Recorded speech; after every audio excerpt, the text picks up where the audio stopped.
Welcome, dear students. In this lesson, you are going to learn the concepts regarding what are the different principles of insurance.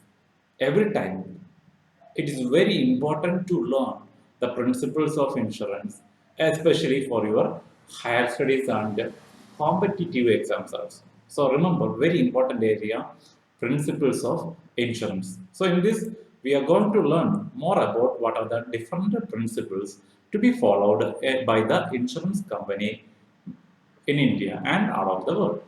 The first one is utmost good faith. The first principle is utmost good faith. So, utmost good faith that indicates every time insurance is a contract between two persons. Both the parties must disclose all the relevant information related to insurance, related to the contract. Don't hide any information. So, in this, that indicates insurer and the insured must disclose every material fact and information related to insurance contract to each other. Both the parties must disclose all the information.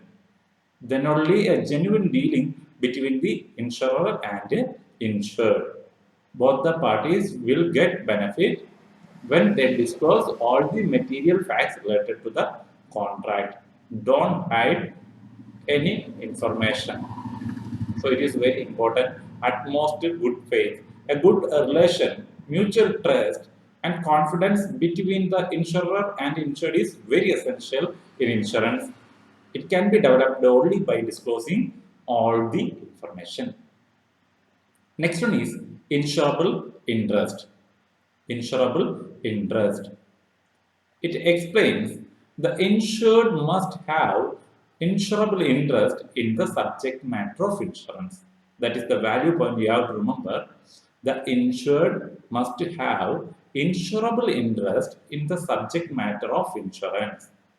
It explains, this principle explains the insured must show much importance and interest to protect the subject matter insured, life or any other property.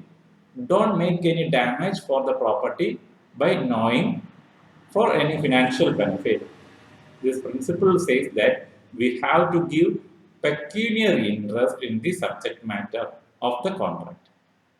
So don't make any damage knowingly to get any financial benefit. It is illegal or unethical. So remember insurable interest. So the insured must show much interest to protect the subject matter insured. Maybe building, material or any vehicles, whatever it may be, we have to protect them. And the next principles are indemnity and subrogation.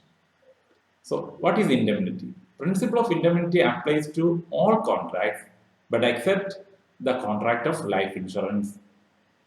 Why? Because what is the reason?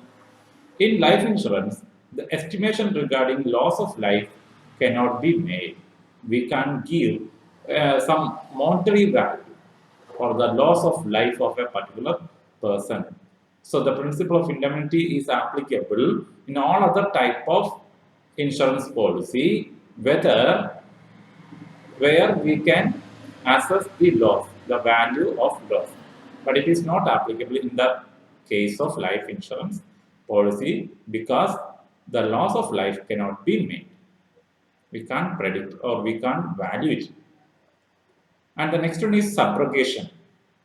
As per this principle, when any insurance company compensates the insured for loss of any of his property, then all rights related to that property automatically gets transferred to the insurance company.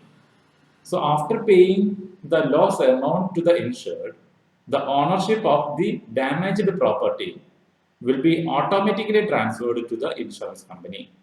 After getting the money, no right for the insured to keep the damaged property.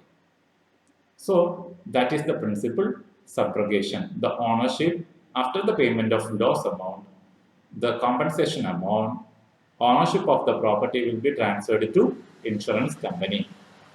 So remember, indemnity is not applicable, principle of indemnity is not applicable for life insurance, and subrogation, as per the principle of subrogation, the ownership will be transferred automatically to the insurance company. And the remaining principles are contribution, mitigation of loss, and causa proxima. What is principle of contribution? Actually, the principle of contribution is related to double insurance. What is double insurance? Double insurance. Sometimes the people insure the same subject matter in two different companies. A person may get his goods insured with two or more insurance to cover the same risk. It is called the double insurance. So what is principle of contribution? In the case of double insurance, the contribution, if there is any loss, the contribution must be given by both the companies. It must be shared by the companies. If there is two companies insured, two companies must share the compensation. No need to give the compensation by two companies in full amount. So that is contribution. Mitigation of loss. Another principle of insurance, mitigation of loss. As per this principle, the insured should take all necessary steps to minimize the loss when the risk insured against occur. So every time the insured must take relevant steps to minimize the loss, minimize the amount of loss. So it is principle of mitigation of loss. And what is the last one? Causa proxima. As per this principle, there may be several causes for the damage or loss. When a loss arises in respect of the subject matter of insurance, the insurer is liable to pay the loss. The insurer is liable to pay the loss. So, lot of causes will be there for the damage or loss, but the insurer will pay the amount of compensation only for the relevant, the approximate.